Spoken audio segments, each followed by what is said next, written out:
তাহলে আমরা প্রথমে আল্লাহুম্মা আনতা রাব্বি বলেন সবাই একসাথে আল্লাহুম্মা আনতা রাব্বি আল্লাহুম্মা আনতা রাব্বি আল্লাহুম্মা আনতা রাব্বি লা ইলাহা ইল্লা আনতা খলাকতানি। আজকে আমরা দুইটা অংশ আমরা বলার চেষ্টা করব ইনশাআল্লাহ। দেখেন আমরা লিখেছি একই জায়গায় ওয়া আনা আবদুকা আর ওয়া আনা আলা আহদিকা। এই শব্দ একই শব্দ। এখানে আবদুকার জায়গায় আহদিকা। এখানে এই শব্দের সাথে এখানে কিছু মিল আছে। আবদুকা আহদিকা, আবদুকা আহদিকা।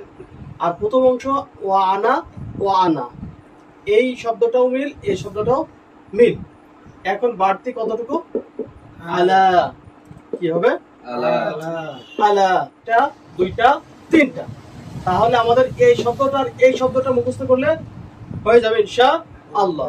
তাহলে এখানে প্রথম অংশ কি বললাম? ওয়া আনা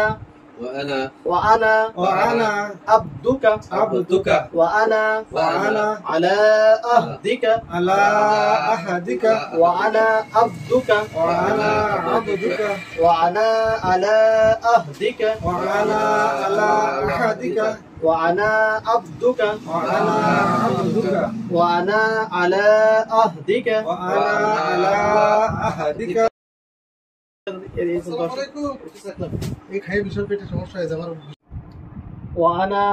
وأنا عبدك وأنا على أهدك। প্রথম থেকে আমরা বলার চেষ্টা করি اللهم أنت ربي لا إله إلا أنت خلقتني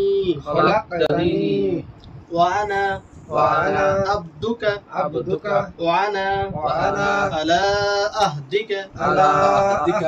কোনগুলো আগে একবার পড়েছি সেগুলোর সাথে মিল করে ছোট ছোট করে আমরা পড়ার চেষ্টা করব ইনশাআল্লাহ। আল্লাহ সুবহানাহু ওয়া তাআলা আমাদের সবাইকে মুখস্থ করার তৌফিক দান করুন। আল্লাহুম্মা আমিন।